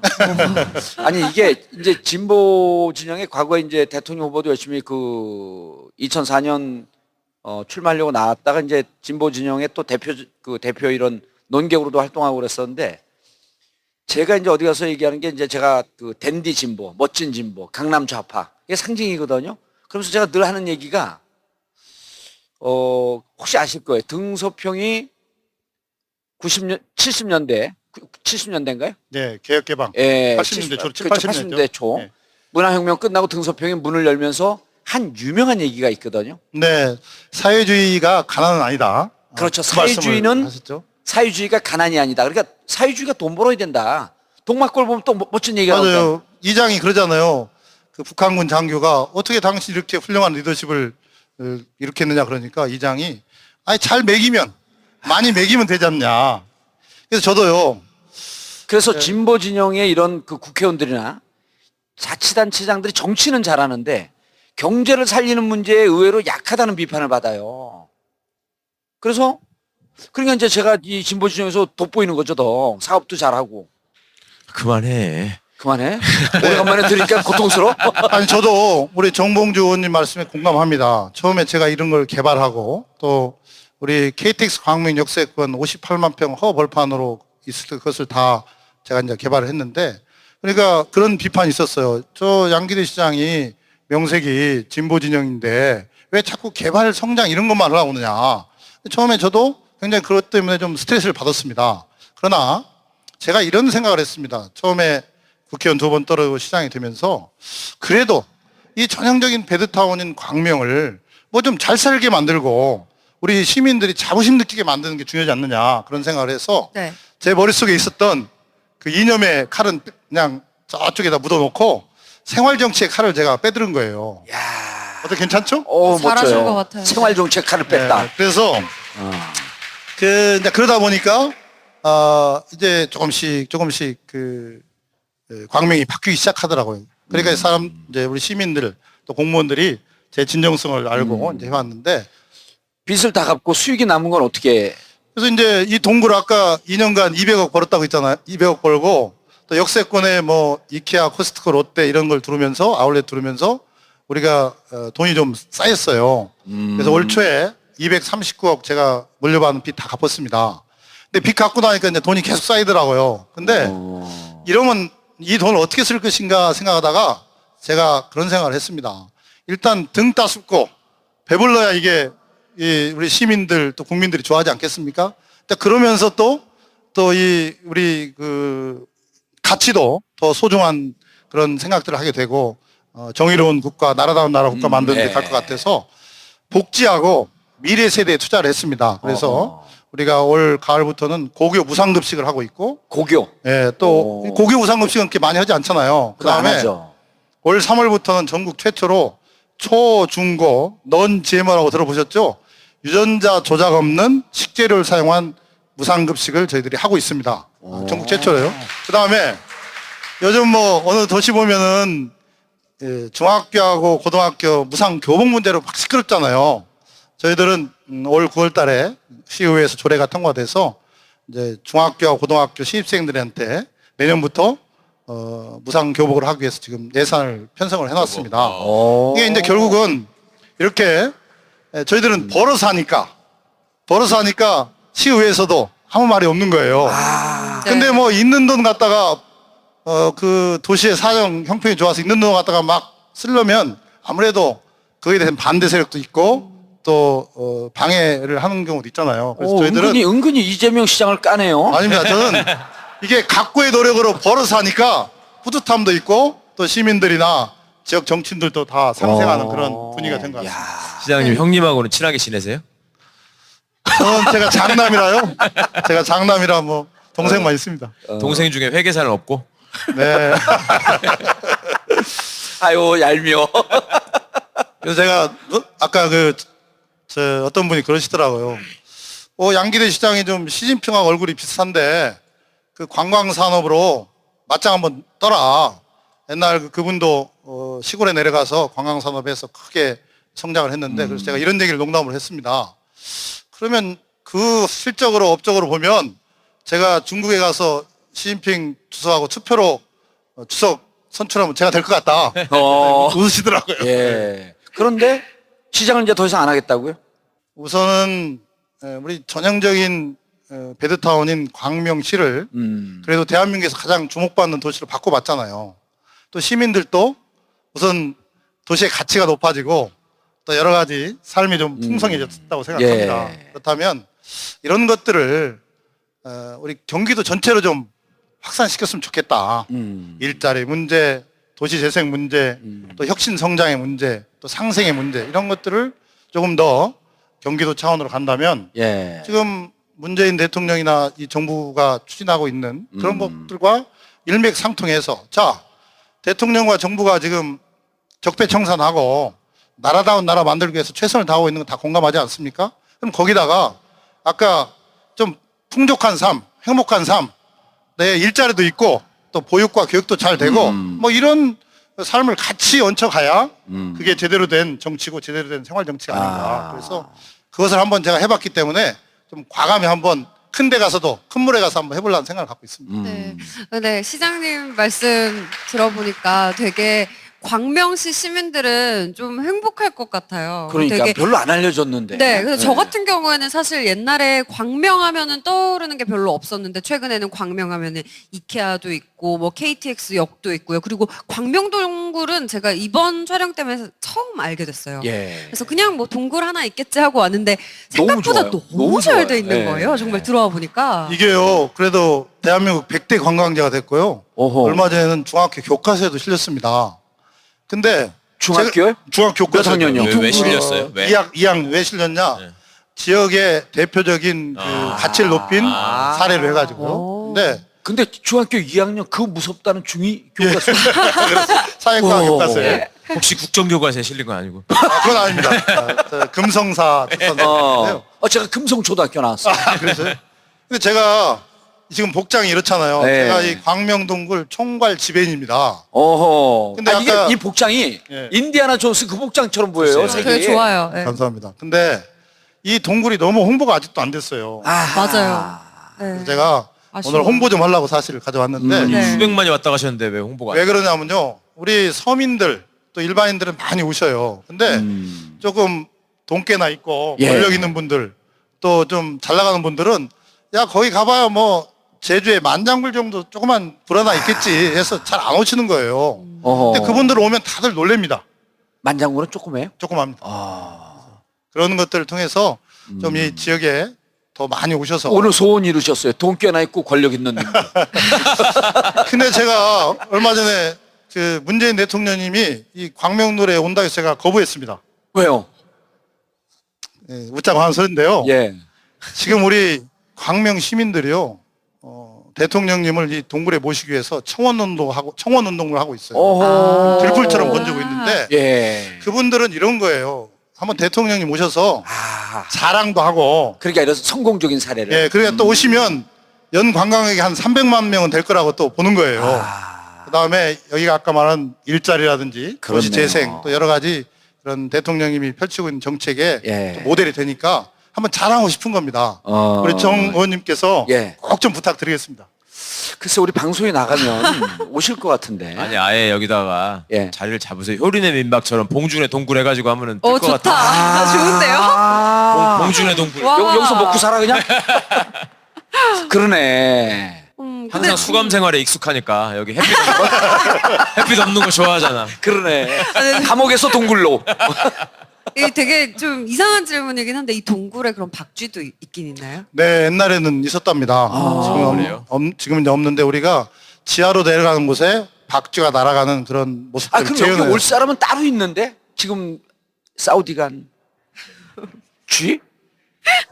쥐? 예, 뭐 자 구호 한번 할까요? 예, 아까 그건 좀 이따 하는데 자 쥐를 잡자 쥐를 잡자 찍찍찍 쥐를 잡자 쥐를 잡자 찍찍찍. 재밌죠?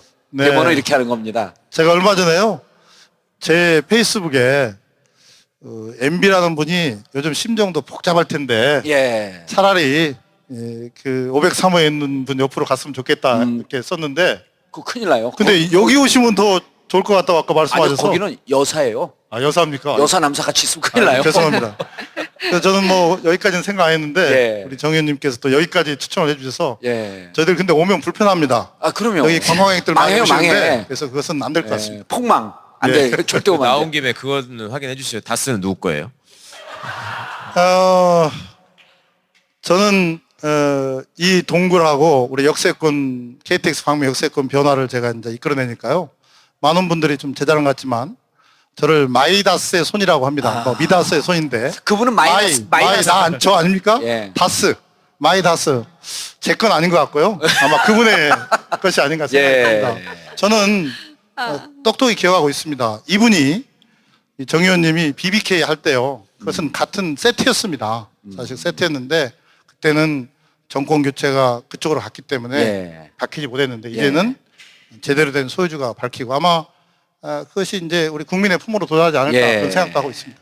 제가 교도소 들어가면서 이런 얘기를 했거든요. 지금은 진실이 구속되지만 후에는 거짓이 구속될 것이다. 이제는 이렇게 얘기할 수 있어요. 그때는 진실이 구속됐지만 이제는 거짓이 구속될 것이다. 네, 참 좋은 말씀.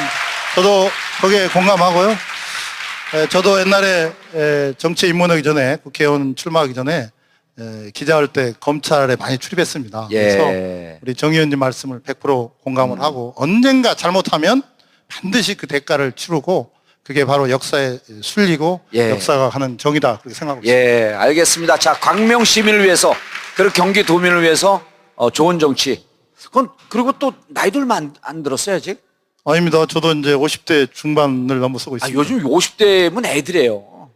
그렇습니까? 그래서 앞으로 정치적으로 승승장구하시길 기원하면서 우리 청취자분들께 마지막으로 한 말씀 하고. 예, 정봉주 전국구 참 이거 국민들 많이 사랑받는데요. 오히려 이게 좀 사랑을 덜 받는 세상이 오면 더 좋겠다. 뭔가 갈망하고 예. 제대로 될 걸 바라는 분들이 이걸 보는 거거든요. 근데 그래도 정봉주 전국구 사랑해 주시고요. 또 광명 동굴도 사랑해 주시고 또 숨은 일꾼 숨은 보배 예. 양기대도 좀 기대해 주시기 바라겠습니다. 알겠습니다. 자, 광명시장 양기대 시장이었습니다. 네, 감사합니다. 감사합니다. 예. 감사합니다. 자, 정봉주 전국구 남재준 특집 마치겠습니다. 감사합니다. 감사합니다.